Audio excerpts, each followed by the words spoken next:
The rain began as a soft whisper against the windshield as I pulled into the driveway, my knuckles white on the steering wheel. I sat there a moment listening to its gentle patter, watching the droplets slide down the glass like tears. Behind me, the street lamp cast a warm circle of light on the wet pavement. Ahead, my front door remained exactly where I always left it, unchanged by time or turmoil. I hesitated, heart pounding, then took a trembling breath and stepped into the hush of our home. Inside, the familiar scent of sandalwood and old books greeted me. Our living room looked the same, cream-colored walls adorned with framed travel photos, the soft glow of the lamp illuminating the faded cover of my favorite novel on the coffee table. On the couch, Liam sat curled up in his gray sweater, scrolling through his tablet, entirely oblivious to the storm outside or the one brewing within me. My chest tightened. 6 years of marriage had taught me that surroundings could feel like sanctuary, but tonight every corner of this place felt like a cage. I slipped off my soaked coat and hung it on the rack, my mind replaying every detail of the night before. How Jake had kissed me gently on the forehead and whispered, "I love you," before drifting off to sleep beside me. How I had stared at his peaceful face, heart pounding with guilt so fierce it left me breathless. I had always believed that love was enough to carry us through any storm, but lately our marriage had become a quiet drone, comforting in its safety, cruel in its predictability. When I met Jake, I was fresh out of college, bright-eyed and determined to change the world. He was soft-spoken, an environmental lawyer who wore his compassion like a badge of honor. We fell in love over pizza slices and starlit walks, our conversations weaving dreams of joint activism and adventures abroad. We spent our early days painting the walls of his first apartment a cheerful yellow, hunting for mismatched furniture at flea markets, and planting hope in every seedling we nurtured together. Passion had been our currency, laughter our soundtrack. But jobs, bills, and the steady grind of adulthood had eroded that spontaneity. Jake's work consumed him. Late nights drafting briefs, weekends at community meetings, while I poured my energy into freelance writing, burying my own restlessness in deadlines and editors' notes. We existed side by side, partners in name only. Kisses were perfunctory, meals eaten in silence, smiles forced. I felt the spark between us flicker then die, leaving me cold and hollow. I mourned the woman I had been, the woman I'd thought I could remain. So when Liam reached out, I answered. He'd been a college classmate, charismatic, ambitious, a photographer whose moleskin sketches brimmed with ideas. I hadn't seen him in years until the gallery opening last Friday, where his exhibit on urban decay glowed under dim lights. He greeted me with that same easy smile, eyes bright behind thick-rimmed glasses, and for a moment I was that 19-year-old dreamer he once knew. We wandered among his photographs, sharing memories of late-night pizza runs and rooftop stargazing, and I felt a warmth blossom deep in my chest. Afterward, we slipped out into the crisp night air and wandered until we found a neon-lit diner still open. Over coffee that cooled too quickly in our cups, we laughed until our sides ached. He leaned in to whisper a joke I'd forgotten I even remembered, and I caught myself leaning closer, drawn like a moth to the flame of his enthusiasm. When he brushed a strand of hair behind my ear, my breath caught. Electricity surged through me, reminding me what it felt like to be fully alive. I left that diner with my cheeks aching from smiling, the rain washing away any reservations I'd held. At home, Jake was asleep in our bed, the early morning light teasing his familiar profile. I lay beside him, heart pounding so loud I thought he'd wake. I traced the line of his jaw with my fingertip, willing the guilt to recede, willing the love I still felt for him to be enough. But as sleep claimed me, my mind replayed Liam's laughter, his touch, the way the world seemed to glow when he looked at me. Over the next week, I found myself balancing two lives. With Jake, there were dinner plates left half full, television flickering in the background, the hollow echo of once comforting routines. With Liam, there were whispered texts, "I miss your smile," "When can I see you again?" and clandestine coffees and sun-dappled cafes.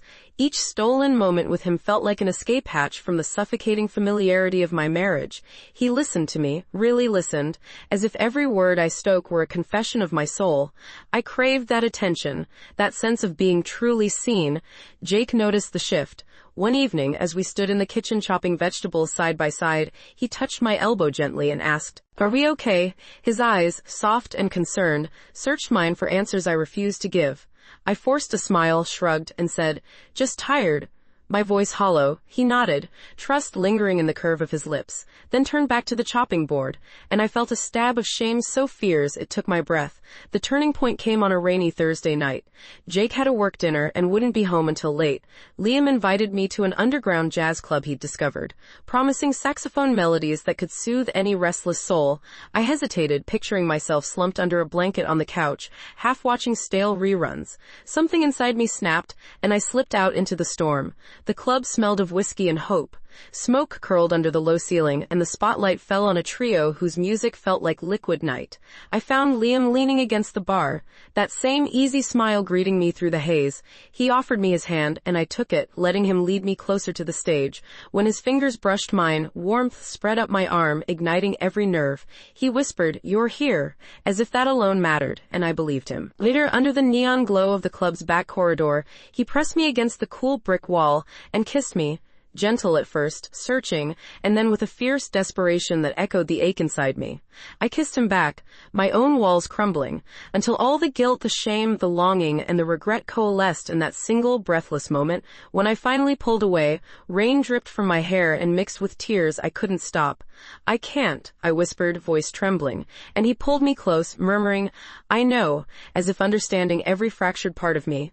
I fled into the night, the storm swallowing me whole, until I reached the sanctuary of our front door.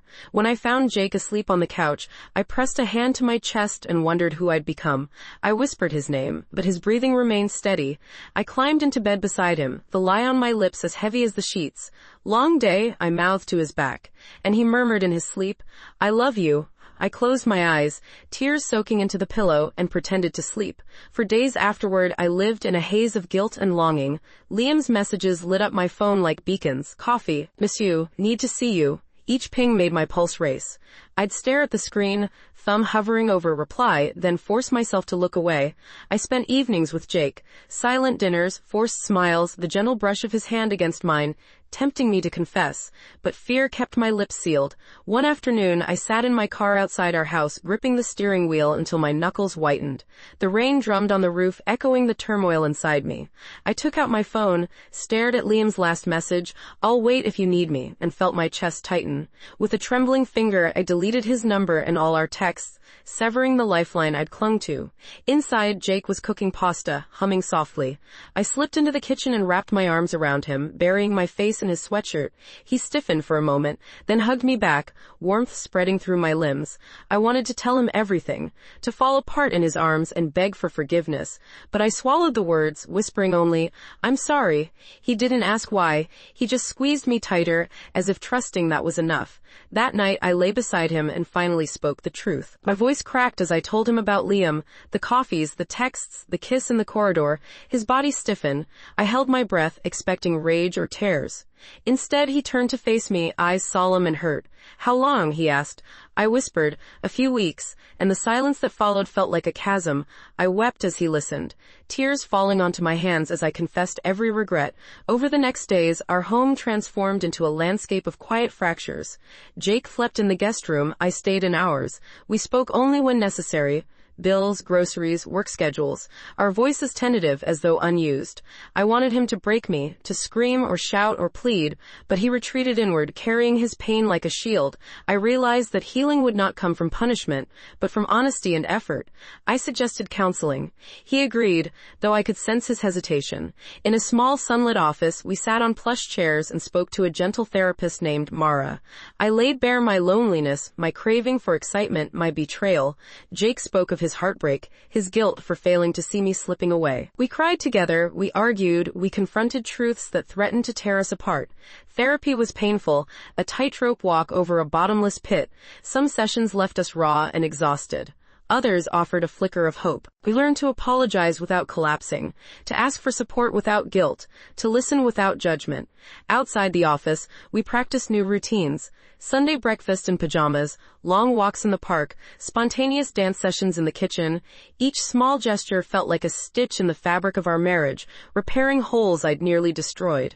Months passed. The ache of betrayal still lingered, a dull reminder beneath our renewed closeness. But each morning I woke to Jake's gentle smile. Each evening I fell asleep to his steady breathing. I felt gratitude that we had chosen to rebuild rather than walk away. I still drove past the neon-lit diner where Liam and I had laughed under flickering signs, but I no longer felt its pull. Its memory was a closed chapter, an ember buried beneath ash. One rainy evening, much like the one when I first returned to this house, we stood on our porch together, rain tapping a steady rhythm on the railing. I slipped my hand into Jake's, fingers interlacing. He squeezed gently and said, "We're not perfect." I leaned my head on his shoulder and whispered back, "But we're together." In that moment, I understood that love was not the rush of forbidden kisses, nor the comfort of unbroken routine, but the courage to face our mistakes and choose each other anyway. The road ahead would be long, and some nights I would still wake with guilt gripping my heart. But with Jake by my side, honest and patient, I knew we could weather any storm together.